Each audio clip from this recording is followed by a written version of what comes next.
I was at AM General when the last 1,000 of these rolled off the line. Yeah, this was modified by the guys at the plant as a fire vehicle.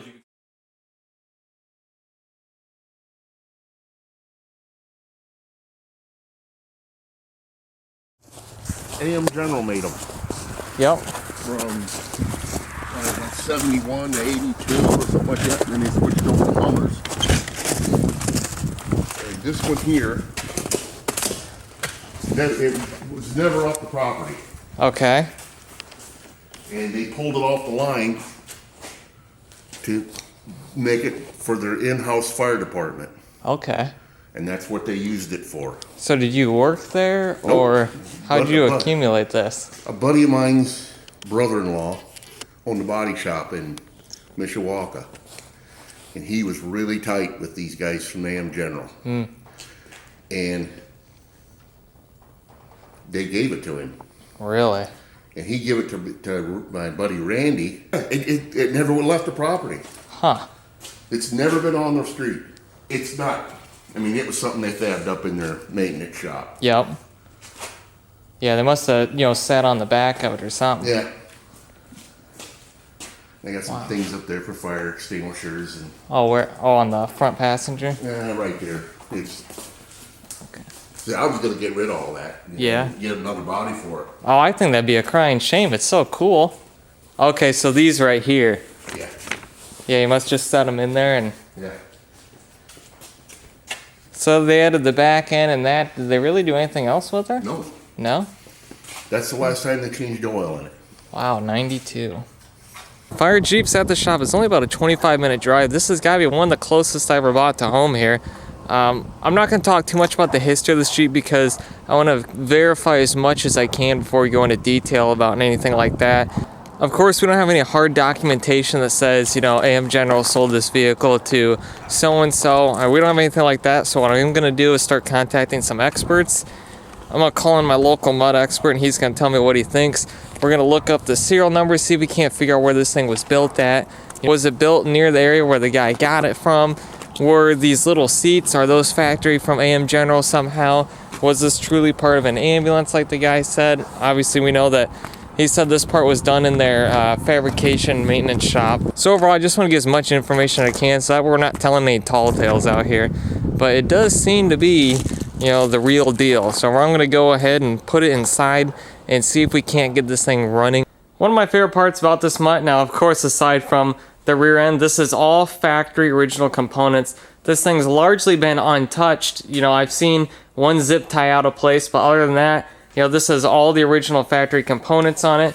Like for example, the wiring, it's got the correct 24-volt wiring system, and all the little pieces that hold the wiring loom to the body is all there. The original sticker that talks about servicing the brakes, all the plumbing lines, all this stuff is still here and it is correct, and it has not been hacked together by a privately owned individual that might have been off-roading or just wanted to get it running, all those little quick fixes that you never go back to do the correct way. So I want to do a full nut and bolt restoration. It's all here. That's the greatest part about this. We're going to assume that the engine hasn't ran since 1992, 1993-ish. And the most important part about an engine that's been sitting is you want to lubricate it before you try to fire it. We're going to pull the spark plugs out, put oil down the cylinders, and then we'll try to get the engine to just crank over before we try starting it, because you want to start a dry system. You want to get everything, the oil pump, pumping oil through it and get it all lubricated. Assume it is this. Oh, we've got something moving.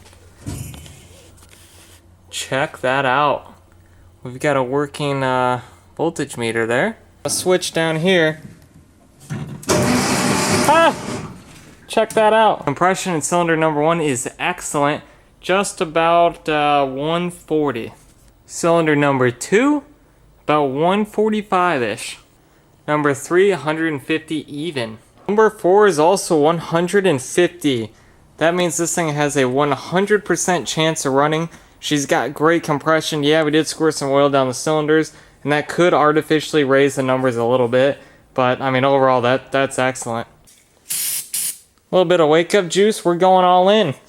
It'll be interesting to see if it will fire and if it has spark. So I'm just going to turn the key switch on. Makes me feel good. Come on, baby.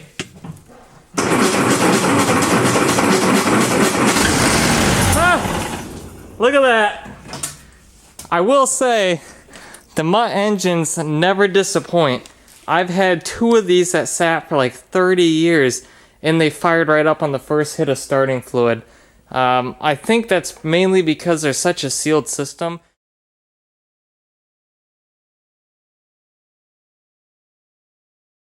This is one of those times that I feel like fate has brought people together. So on an unrelated note, I was selling some ammo boxes just 2 days after I purchased this Jeep. And this guy messaged me, he saw my profile picture, and he's like, oh, I had an old 6-wheeler back in the day. It was a Stalker made in Elkhart, Indiana. And we got to talking back and forth, and he knew the guys that worked at the factory and was telling a little bit of stories. And I started talking about Addicts, and I was like, do you know at the Addicts factory, there was a guy, he was trying to steal nuts and bolts out of the factory, so he's putting them in his lunchbox, right?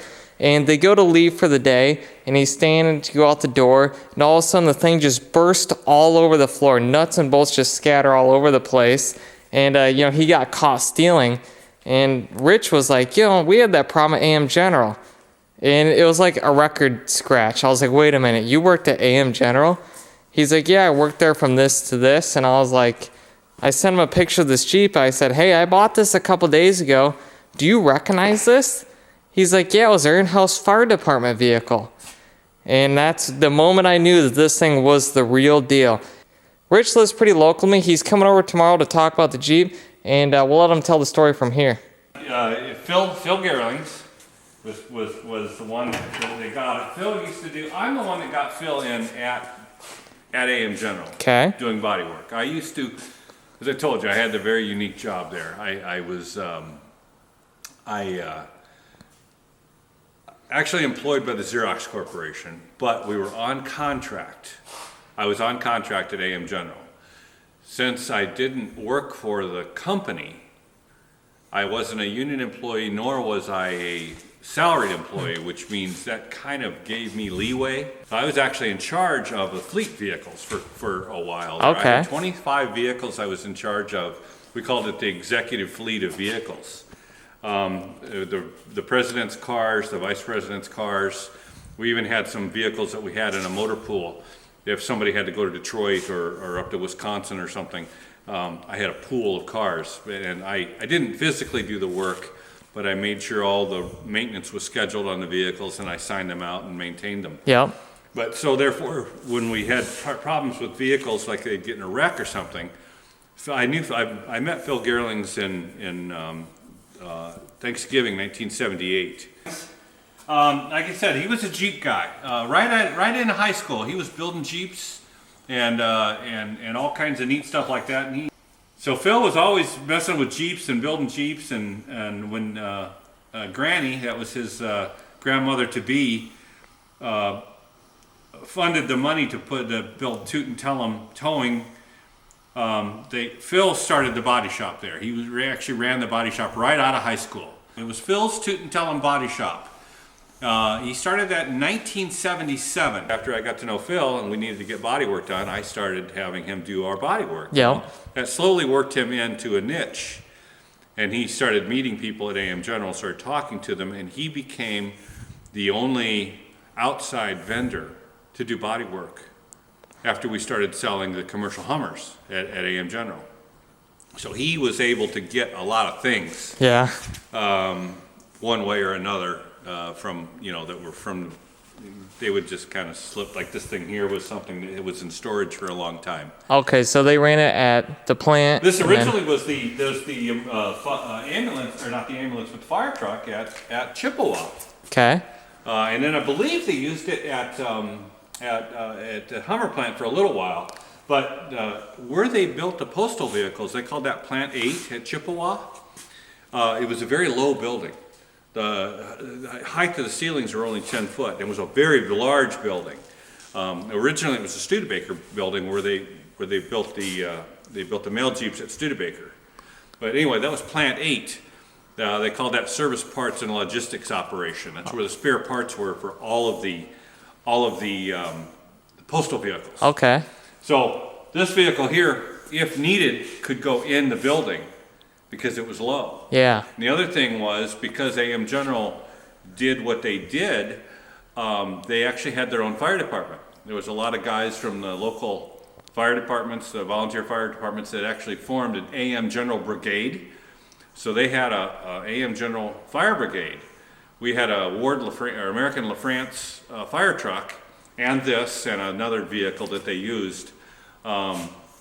There's a funny story about the American LaFrance. When they bought that vehicle, they bought it up in Michigan. And the guy that drove it back didn't have any idea that the shutters, there were shutters for the radiator. So you always kept the engine running. As I recall, it had a V12 in it. But the guy didn't realize that the shutters were closed, and he actually overheated the engine. Oh no. In a matter of 70 miles. And when the truck got to the plant, they had to pull the engine because he completely smoked the engine from overheating it. So they completely rebuilt that engine in that American LaFrance fire truck. And it never left the facility after that. They drove it around once a week or something, and they did fire testing and training with it.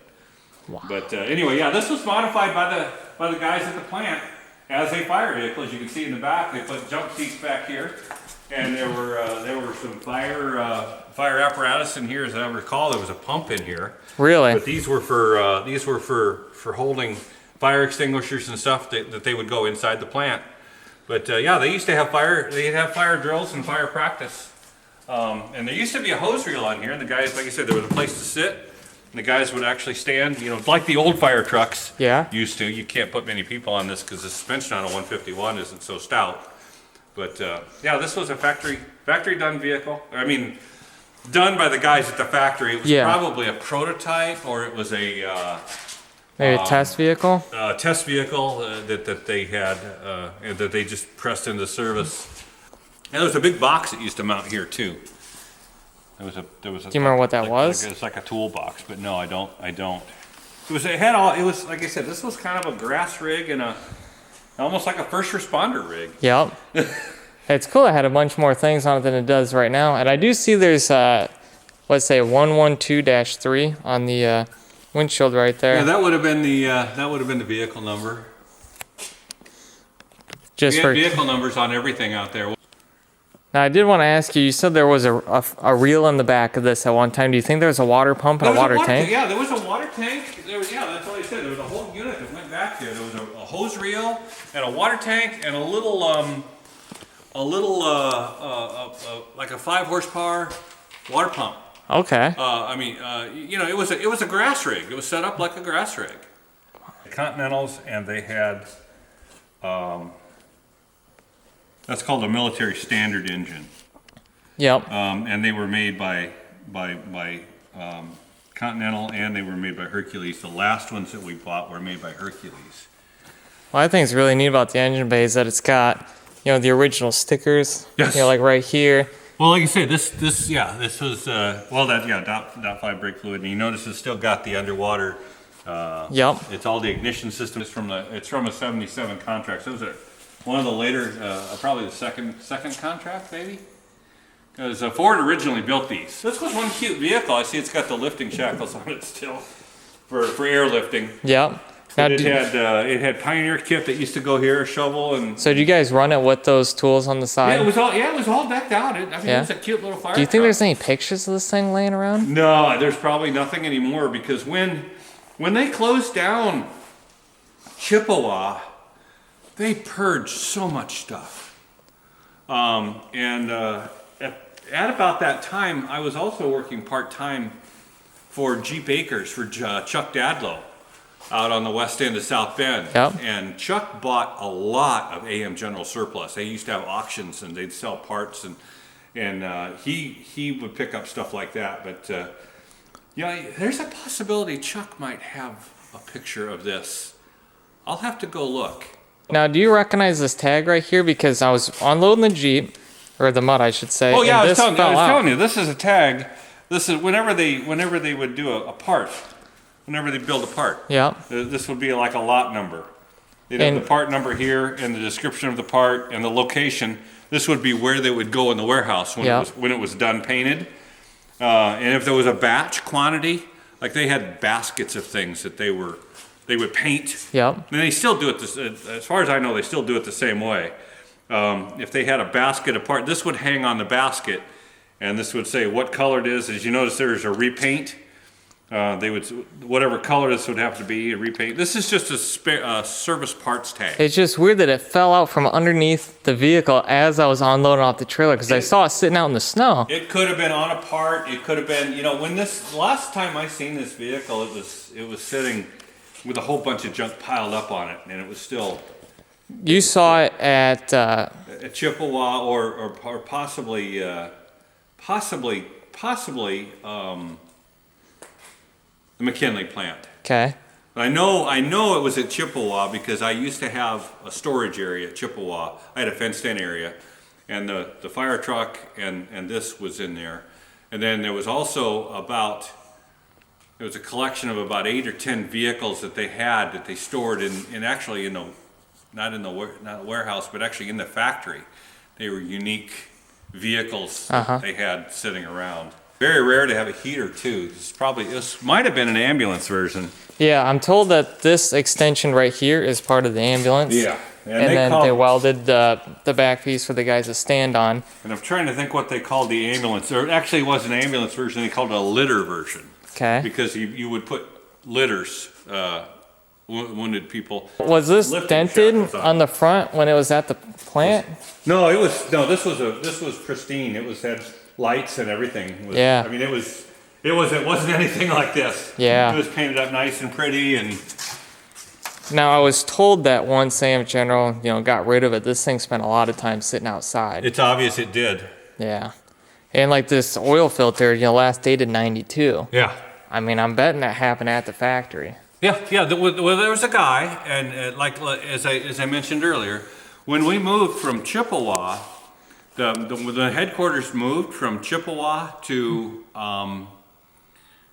Niles Avenue.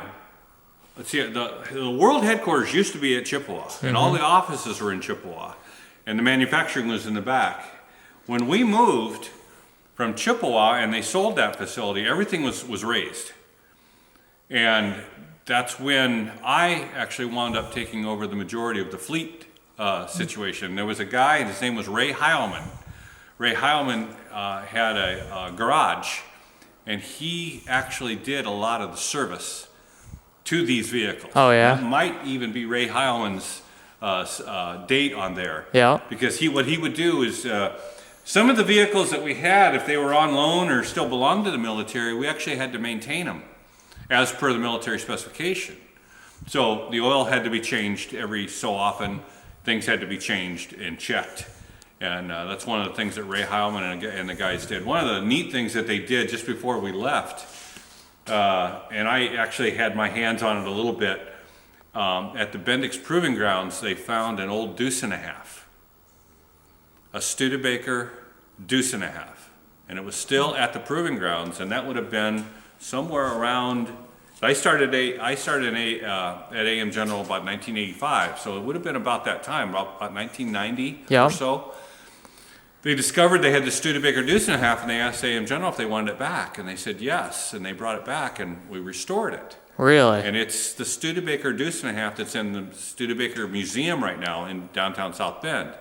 The unique thing about the Studebaker military truck was we didn't use them. Really? All the Studebaker deuce and a halves, or 99 point whatever percent of them, all went to Russia. We supplied Russia during World War II with deuce and a half trucks, but they weren't the GMCs, the ones that we know that we ran, or the Whites, or the others. But all the Studebaker production went to Russia. And it's really interesting too about that. A lot of people don't know.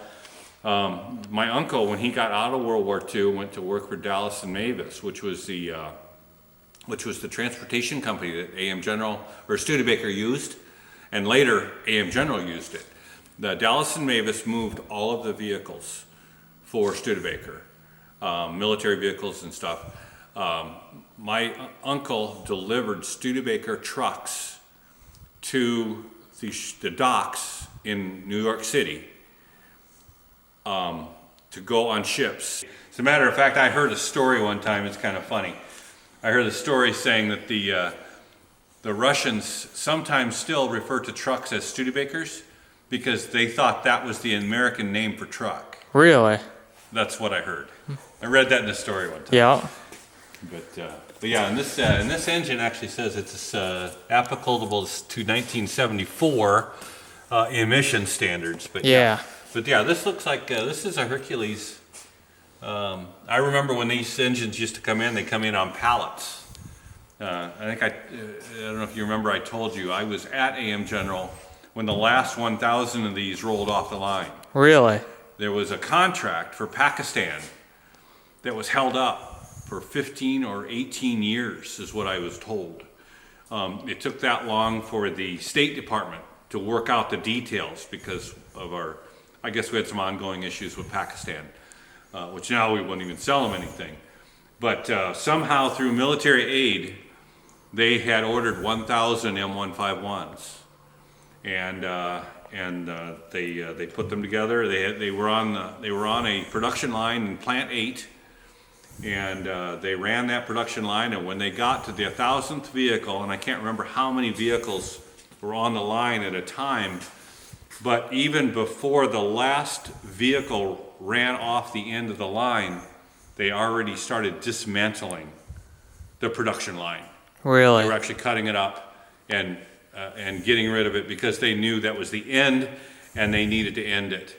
And that was one of the reasons that we stayed at Chippewa, as I recall, instead of closing it down earlier, was because of the production line that built these vehicles. That production line also built the DJ5 and FJ5 postal vehicles. You know, after this left this production facility, that very same week, even though the vehicles weren't at the end of the production line was being tore out and dismantled. And the only X cuts that they ever made at AM General were some that still belonged to the military when they closed up, and they said they didn't want them anymore, and that's how they were supposed to dismantle them. Yep. Now, you guys got the trailer that was used to test. I actually I had the trailer, the Stevens made trailer from Stevens Trailer Manufacturing in 1967. Every 50th vehicle that came off the line was supposed to go around the test track for 50 miles, as I recall. And they had 500 pounds of weight inside that trailer. And they would hook that trailer to the vehicle and they would run that 50 miles for a quality test. And when everything shut down there, actually it was after they shut down. We shut down Chippewa, and my office at that time was, I had an office at Niles Avenue and at Burkett Street, which is where they moved the service parts logistics operation to Burkett. That's where they took that trailer over there, and it sat at Burkett Street for maybe 8 years. And I got it when I, just before I actually quit working there in 1999. And I recently sold that trailer to a guy in up near Zion, Illinois. He's turned it into an expedition trailer. Kept its original. He actually restored it. Oh, okay. He didn't cut it up and. No, he didn't. He didn't cannibalize it. Oh, that's all right then. Or chop it up. It's still. Now, last I saw it, it was still in its mostly original configuration. Would have been built right with, here, M151A2. Okay. All right. Well, they modified some of the. Originally, they were modified. Maybe that's what's missing here, and that's what I'm not seeing. What's they that? actually put a roll cage in these. Okay. Yep. Because Ralph Nader was the one that said this vehicle will never be operated on public highway, Yeah. and this vehicle killed a lot of people because of its independent suspension. If you get it into a corner too hard because of the independent suspension, it'll roll on you. And of course, military maximized the speed of 45 miles an hour, just like they did with your with the M38s Willys. and your Yeah. others. But 19-year-old kid's gonna Yeah. hit it as hard as he can. I Yeah. guarantee you that. They also had an issue in the very early 80s with the 151s when they were building them. They were putting almost like a black tar substance as an undercoating, because these things were terrible for rusting. They rusted out like almost from day one. But they tried to do a rust proofing, and they were spraying this undercoating underneath there, and something about that wasn't right, and the military actually made them take that off. And I know guys that were hired part-time to work at night, and they basically ran hot steam pressure washers and blasted the undercoating off of these, and it was a miserable job. Oh, I can only imagine. It was so bad that the union guys wouldn't do the work. They hired in, they contracted it out to anybody that would do it. Wow. Yeah, I know a guy that did that for about a week and a half. Jeez. And he finally, after that, he said, "I'm done. I'm not doing it no more." Oh, I wouldn't want to do it. It was a miserable, and it was this. And as I recall, he was doing it in this kind of weather. Yep. But yeah, I'm not sure. We have to. But I see, think- this is a unique vehicle because this vehicle has no frame, as you know. Yeah, it's all unibody. It's all unibody. It's Yep. the only unibody vehicle that the military ever bought. I mean, it had its good and bad, but the worst part about it was when it rusted, it would just fold in half. Yeah. And the body was also flexible. Good thing for an off-road vehicle, but also a bad thing. Yep. I think it's crazy that this mutt stayed so close to home all these years. Well, like the trailer that I had, it never left St. Joe County. Yeah. For 50 years. When I bought this, it came with some Humvee seat cushions too. Okay. So I don't know, maybe that was some leftover from Phil. I don't know. Well, yeah, and Phil was also buying and selling Hummer parts. Okay. He was, and I never, like, again, I've known Phil since '78. He's been a good friend of mine. He was only 4 years older than me, I think. But sometimes he wouldn't talk about some things. Mm-hmm. There was a guy that lived in Sturgis that had a whole bunch of these. As a matter of fact, the military wound up taking them. Really? That's when I worked at G. Baker's, because this guy's name was George Purdy, or Pretty, George Purdy. He and Chuck Dadlow were partners at one time in some endeavors. And George had a bunch of M151s that were supposed to have been cut, and they weren't. And he was also buying and selling not only, all military vehicle parts, not just 151s, but Jeeps and Deuces and 5 tons and other things, and a lot of other military stuff. But the military actually came in and took them all. And he faced, as I recall, he faced some charges. I'm not sure if they were ever dismissed or whatever happened, but I kind of lost touch with George. Well, I'd say we definitely learned a lot about this thing today. That's all I can glean right now. I really, many times I wish. Ray Heilman was a personal friend of mine also. I used to store his camper for him in the winter months. But he used to tell me a lot of stories and would tell me a lot of the history. Yeah, I'm glad we connected because, had you not recognized this vehicle, I contacted AM General, and the problem is they're such a big company, to get the right person to talk to. And I sent one guy an email. And like I told you too, 92, this is 92, 02, 12, 22. Yeah. You're talking about almost 30 years since this thing's actually, well, like you say, it had oil change in 92. I'm guessing that's about the time. I can't remember exactly when we moved, but that was about the time. And at that time, they came through, tore up all the oil tanks. They basically raised that whole plant, and we built the new headquarters on Niles Avenue in South Bend, downtown Niles, right on the East Race. But there was a lot of changes, a lot of things happened. My cousin was actually the plant manager. His name was Rodney Harness. Rodney started there right out of high school as a welder. He was welding when they were building 5-ton dump trucks. In fact, they used a design called from Dave Brook, Ottawa, as their dump beds. my cousin started welding dump beds there. Yeah. And then he went in the Army. And when he came out of the Army, he came back to AM General and went into management. He used the GI Bill, and AM General paid for school.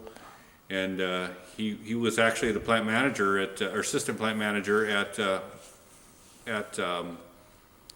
McKinley at the Hummer plant for years. Yeah, you got a lot of family ties to AM General, don't you? A little bit. Well, Yeah. I mean, everybody that lives in and around South Bend probably does. Yeah, for sure. But, I can remember as a boy actually going over to AM General with a good friend of mine who was handicapped at the time in a wheelchair and doing some bus testing. They used to build transit buses, city buses, at the old Hummer plant. That was the original use for that building. Well, actually, that was not the original use. It's the original AM General use for that building. Before that, it was the Rockwell axle plant.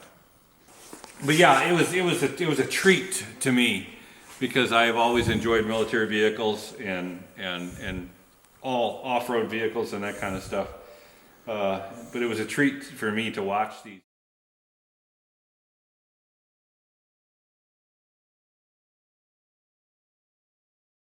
What they did when they decided they wanted to have a fire department, the fire brigade guys got together and they asked them what they needed for equipment and what they wanted. Well, they needed a fire truck, which they had the American LaFrance, and then they also needed, as I told you, a smaller vehicle to be able to get into Plant 8 and in and around the factory because, the aisles in the factories were not that wide. They were wide enough that you could drive a car down, but they weren't wide enough you could drive a truck down. So they told them what they really would like was, they'd like a grass rig. And that M151, as we determined, is a 151A2. Now, I can't tell you if it was a engineering sample, a prototype sample, or just an overrun. Sometimes when they were building vehicles, they would continue to build a few extras. That way, if there was a problem, they could backfill the order with an extra. And a lot of times the government would ask for extra vehicles and they would just sell them to them. They already had them on hand. So that vehicle did start out life as a M151A2, as the nomenclature tag says on it. But it was shop built by the guys in the repair bay. And what they did is they took the M718 ambulance extension kit and put on there. Anyway, what they used that vehicle mainly for is they would go and every 3 or 6 months they would recharge and check all the fire extinguishers, and that was one thing they used that vehicle for. They drove that right down the lines, and there were 5 lines in the Chippewa plant that they could drive down, and then there was also lines in Plant 8, and they could drive in between the warehouse racks in Plant 8, and also in the basement of Chippewa. And then if it was a grass fire, they would use that. But what they mainly used that for was fire extinguisher service. Came in real handy for that. They put all their fire extinguishers in there, and one guy would drive and a couple of guys would ride. And what they would do is they would just grab every fire extinguisher and exchange it with either a good one, a recharged one, or they would actually check it. They said they never really used that fire truck for a fire. Okay, and the guy that told me that information is Robert Elkins. Robert Elkins, and one of the guys that I'm almost sure that helped build that vehicle was another guy, and he's since passed away. Is Ray Heilman. Ray Heilman was a mechanic in the repair bay at AM General on Chippewa. And I also was correct when I mentioned too that vehicle was taken out of service when we left the Chippewa plant. According to AM General's website, they show 1990. Okay, well, we were still there doing stuff until after that. They may have stopped production, but Plant 8 was still there. They were still selling postal vehicle parts. They still had warehouses there. It wasn't completely closed up. The last M151 production was 1988, and that was that 1,000 run issue for Pakistan that we had. I also got a hold of another friend of mine, Chuck Dadlow, and I talked to him this morning, and I think he has a picture of that vehicle when it was in its glory. Really? And I am in the process of trying to get that. When they were closing the plants and stuff, they were literally throwing and selling pictures off the wall. Wow. Yeah. Yeah, so Believe me, it was an amazing time to be there. It really was. And the picture that I'm thinking of they had a couple like a couple of 14-foot ladders on the side. It had little ladder racks on it, and it had and Robert did in fact reinforce my thought that he does believe it had a very small water tank on it. There was like some railing that went up, and as you could see, where the guys sat, they sat right there. But there was like a little railing, and they hung stuff on the side. There was like boxes on the side, and that's what Robert said too. He said there were boxes on the sides, and I remember I told you there was boxes mounted on the fenders. Yep. And there were also boxes mounted above the wheels, next to where the passenger seats were. Which makes sense because the paint is all green right there. Yes. Randy Connor, which is Phil's brother-in-law, told me shortly after Phil passed away, and I've known Randy for as long as I've known Phil. He used to hang out at the body shop, at Phil's body shop, and talk to him all the time. Well, I went over and talked to Randy, and we were talking Jeeps, and that vehicle probably hasn't ran since it left Chippewa. And he got that before Phil passed away. And that was the vehicle that sat in I told you about the Quonset building at AM General? Yep. That was the vehicle that sat in the Quonset building. And what happened was when they moved the parts, when they sold that building that they were in, AM General was in at Burkett Street in Mishawaka about 3 years ago, and they built their new service parts building out by the airport. Okay. That's when they sold it. And Phil bought a whole bunch of stuff, or they gave him a whole bunch of stuff from AM General. And Randy said that's exactly the way it was when he got it from Phil. Okay. And he said Phil only had it a couple of days. When did AM General get rid of it then? About 3 years ago. About roughly 3 to 4 years ago. So they've had it till recent. Yeah, you sat in that building that I told you about. Identify exactly day to day, time to time. But what I can tell you is all the people that were at Burkett Street, if that was it, that was in that building, it was covered up. It was actually literally piled up with stuff. And more than likely, nobody even knew it was there. Wow. And Phil got it because it was under a pile of crap. Yeah. There was a Quonset building at Burkett Street. That's where they used to do the maintenance. They used to actually have a maintenance shop there when they sold commercial Hummers. That was in that building that I told you about that had 30. There were 30 other vehicles in that building that were there when I was there. So they've been sitting. That was 20 years ago. Anyway, yeah, that's the story on yours. That was in fact the fire truck. No, you're not going to find any written documentation on it. This is probably the best provenance that you'll ever have. Yep. Saying what it is, but at least you know. Yeah, I mean, this is more than I dreamed I was even going to find in the first place. Right. You know? I mean, if I found one picture, one guy that kind of half remembered it, that was pretty much, my end game. Right. But no, this is great. Yesterday we learned a lot of great information from Rich. I mean, this is one of those very rare opportunities that you can have first-hand experience and information on a vehicle like this. Like you said, he was one of the youngest guys working there. He's in his early 20s. Everyone else was in their 40s, 50s, 60s, and unfortunately they're just not around anymore. So to be able to find this vehicle so close to home and to have someone to come out here and talk about it, I mean, this is one of those once in a lifetime opportunities, and I'm just glad that I was, you know, the one to be able to experience it. I would have never known the Jeep would have had a fire apparatus back here with the pump and a motor and a hose, all that good stuff, because I would have assumed that, you know, they had the seats right here, they're just carrying people.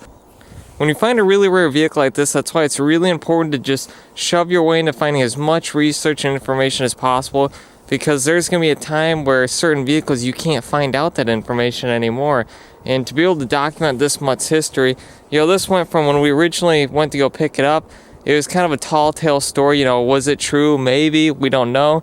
And then now to have it fully proven, I mean, that just makes the vehicle so much cooler and so much more significant.